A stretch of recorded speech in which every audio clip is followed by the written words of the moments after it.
வணக்கம். உலகலாம் உணர்ந்து ஓதற்கு அறியவன் நிலவுலாவிய நீர்மலி வேணியன் அலகில் சோதியன் அம்பலத்தில் ஆடுவான் மலர் சிலம்படி வாழ்த்தி வணங்குவான். ஒரு வீட்டில் பூஜை அறை எப்படி இருந்தால் சிறப்பாக இருக்கும்? பொதுவாக கிழக்கு திசையில் பூஜை அறை இருந்தால் ஆண்கள் தொழில்துறையில் வெகு சிறப்பாக இருக்கலாம்.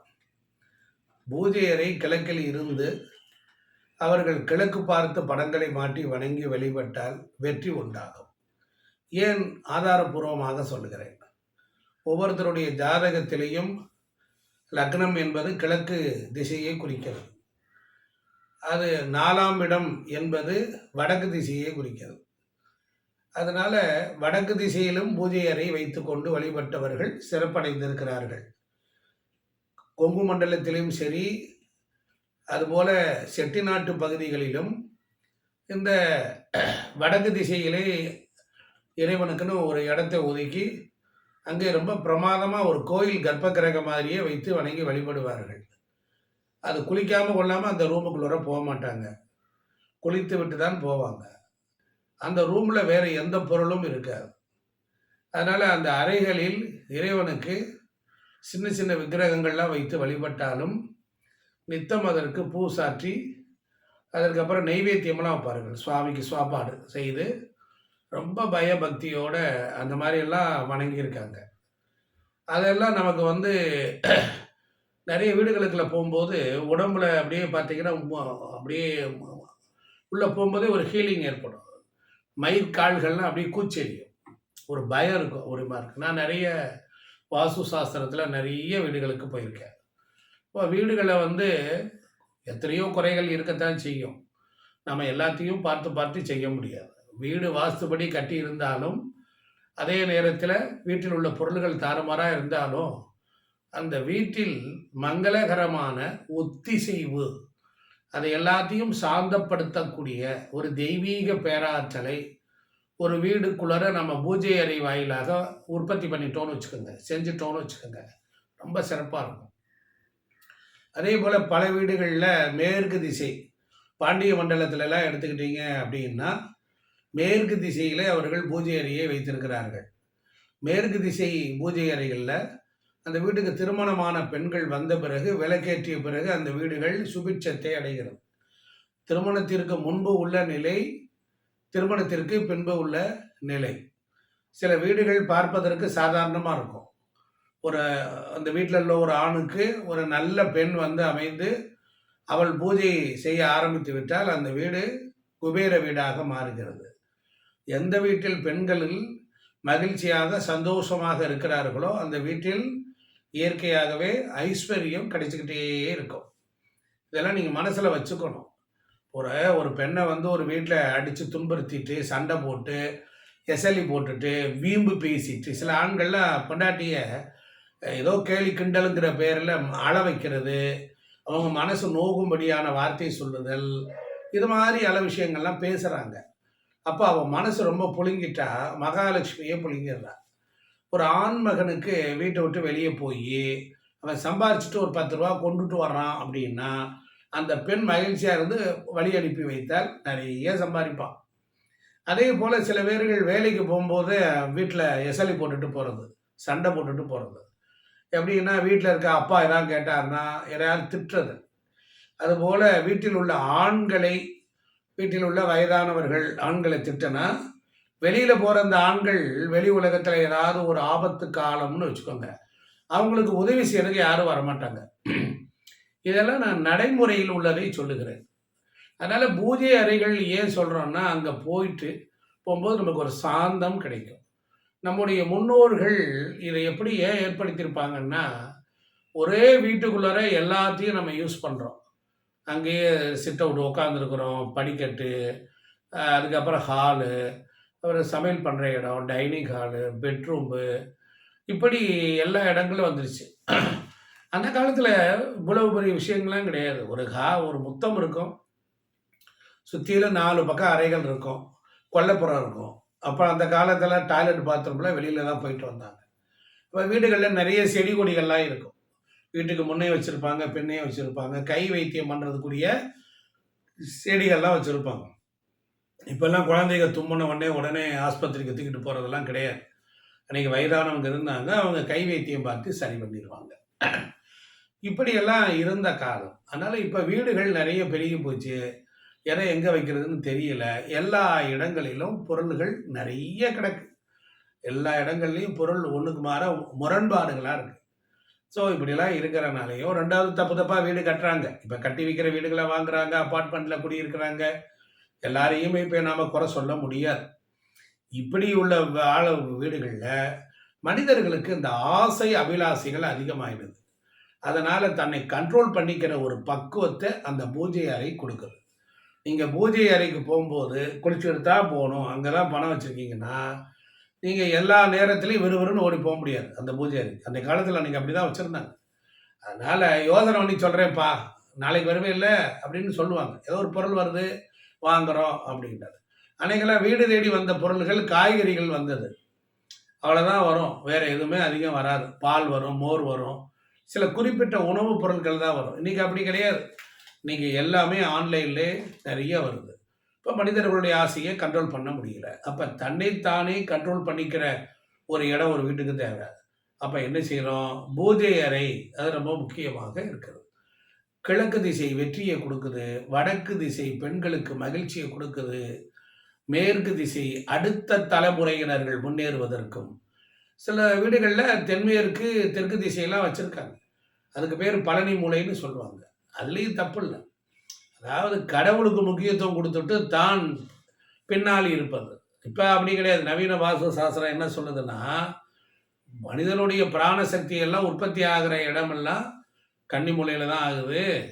வடக்குல இருந்து பாசிட்டிவ் எனர்ஜி, கிழக்குல இருந்து சோலார் எனர்ஜி ரெண்டும் சேர்ந்து தென்மேற்கு திசையை நோக்கி போய் அந்த அறைகளில் இருந்து தான் பிராணன் உற்பத்தி ஆகி அது மற்ற அறைகளுக்கு பரவுது.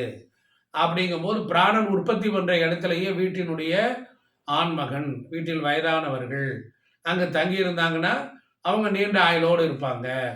அப்போ அவங்களுக்கு கிரக சக்திகள், இப்போ ஜாதகத்தில் டைம் சரியில்லை, 7 சனி நடக்குது, அட்டம சனி நடக்குது, அர்த்தாஷ்டம சனி நடக்குது, கண்டச்சனி என்னமோ நடக்குது, அதனால் பாதிக்கப்படுற சஃபரிங் ஆகிறோம்.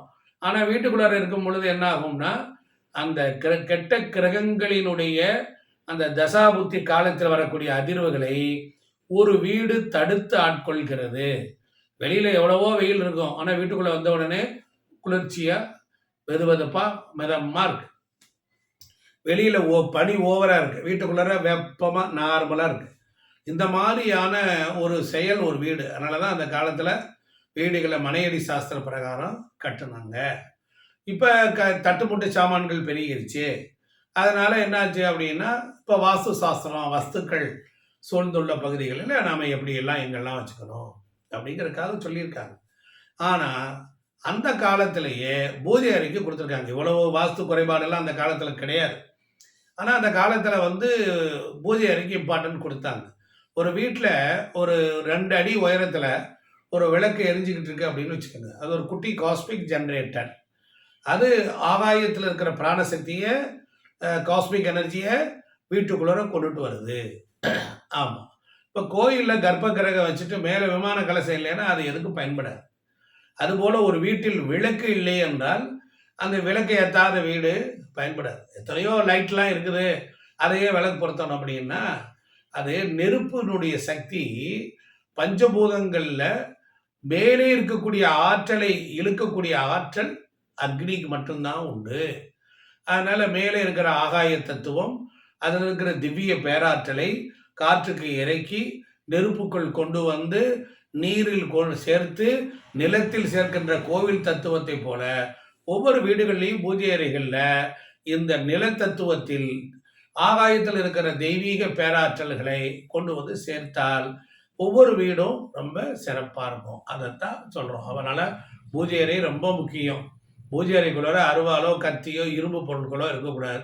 இரும்பால் விளக்கேற்றக்கூடாது, பிளாஸ்டிக்கில் பயன்படுத்தக்கூடாது, ஸ்டெயின்லெஸ் ஸ்டீல் பயன்படுத்தக்கூடாது, காப்பர், வெண்கலம் இந்த மாதிரியான பொருள்களை பயன்படுத்தணும்.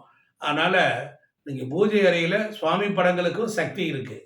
அங்கே போனாலே உடல் புல்லரிக்கும். சில வீடுகளில் போனதுக்கப்புறம் பெண்கள் அந்த வீட்டினுடைய குழந்தைகள் கன்னி தெய்வங்கள் எல்லாம் வந்து உள்ளே உட்காந்துருக்கும். அவங்களுக்குன்னு ஒரு இடத்த கொடுத்துட்டோம்னு நீங்கள் ஒரு விளக்கப்படுத்தினாலே போதும், அவங்க எல்லாரும் சாந்தம் அடைவாங்க. வீட்டினுடைய தலைவாயில் சுத்தமாக இருக்கணும்.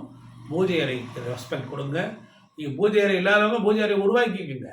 அந்த மாதிரி பண்ணதுக்கப்புறம் சில வசதிகளை குறைத்து கொண்டு பூஜை அறைகளை நீங்கள் ரெஸ்பெக்ட் கொடுங்க. அங்கே நல்ல படங்களை வரிசையாக வைங்க. நைவேத்தியம் பண்ணுங்க, பூ போடுங்க, நல்ல வாசனை உள்ள பூ போடுங்க, சாத்வீகமான படங்களை வச்சுக்கோங்க. கொடூரமான ஆக்ரோஷமான படங்களை வைக்கக்கூடாது. அதனால் நீங்கள் குலதெய்வம் படமும் கர்ப்பகிரக படமும் நிறைய பேர் வைக்கிறீங்க, அப்படிலாம் வைக்கக்கூடாது. அதனால் அது வரைந்த படமாக இருக்கலாம். நிறைய பேர் பல கோயில் மூலவருடைய கர்ப்பகிரக போட்டோவை அழகாக இருக்குன்னு கொண்டுட்டு வந்து வச்சிடுறீங்க. அது பெருமாள் படமாக இருந்தாலும் அப்படித்தான். அதனால் கருவறையில் உள்ள போட்டோவை பிரேம் பண்ணி விற்றாலோ, கடையில் விற்றாலோ, கோயில்களில் விற்றாலோ வாங்கி வைக்கக்கூடாது. அதனால் நமக்கு பெரிய கண்ணுக்கு தெரியாத ஊமைத்தனமான துன்பம் இருக்குது. அந்த கருவறையில் என்ன ஆற்றல் இருக்கோ அந்த ஆற்றல் இங்கே வரும். பரவாயில்லையே, நல்லது தானே அப்படின்னு நினைப்பீங்க. ஆனால் நம்மளால் கொண்டு செலுத்த முடியாது. நமக்கு இயற்கை உபாதைகள், தீட்டுக்கள், கன்னி தீட்டு இதெல்லாம் நிறைய இருக்கிறனால அது புனிதம் கெட்டு போயிடும். அப்போ அந்த தெய்வங்களின் கோபத்துக்கு ஆளாகணும். தெய்வம் கோபிக்காது, தெய்வம் யாரையும் தண்டிக்காது. ஆனால் அதனுடைய உபதேவதைகள், காவல் தேவதைகள், அவைகளுக்கு இது பிடிக்காது. இப்போ யாரையாவது நம்ம அப்பாவை யாராவது மரியாதை குறைச்சல பேசினா நம்ம பையனோ நம்மக்கிட்ட வேலை பார்க்குறவங்க சண்டைக்கு போகிறது இல்லையா? அது மாதிரி காவல் தெய்வங்கள் எல்லாம் தெய்வங்களுக்கு பாதுகாப்பாக இருக்கிறது. அதனால் இதைத்தான் வணங்க வேண்டும், இப்படித்தான் இருக்க வேண்டும்.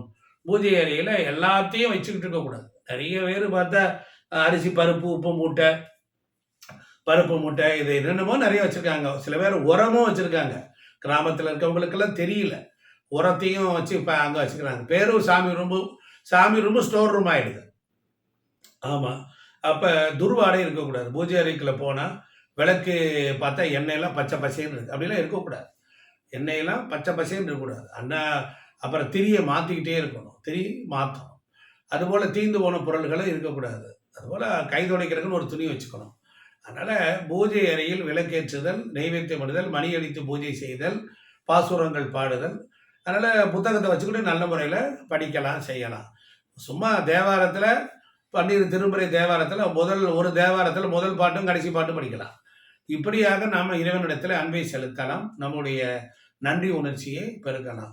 பூஜைக்கு நீங்கள் முக்கியத்துவம் கொடுங்க. பூஜை அறை வைங்க. எத்தனை நூற்றாண்டுகள் ஆனாலும் மனதை சாந்தியும் சமாதானமும் அடைய செய்யக்கூடிய பூஜை அறைகளை வீட்டில் இருங்க. உங்கள் குழந்தைகளுக்கும் பயிற்சி கொடுங்க, பக்குவப்படுத்துங்க. யாரும் சொல்கிறதே கிடையாது. அதனால் நீங்கள் இருந்து பூஜை பண்ணி வழிகாட்டுனா தான் அவங்களும் அதை ஃபாலோ பண்ணுவாங்க, அதை கடைப்பிடிப்பாங்க. இந்த புத்தாண்டில் எல்லோரும் இன்பற்றிருப்போம், வேறொன்றும் செய்யாய் பராபரமேன்னு சொல்லிட்டு உங்களுக்கு இந்த சேனலில் நான் தமிழ் சூரி சிவம் யூடியூப் சேனல், இதில் ஒரு சில வீடியோக்களில் நிறைய பார்க்குறீங்க, ஒரு சில வீடியோக்கள்லாம் பார்க்குறதில்ல.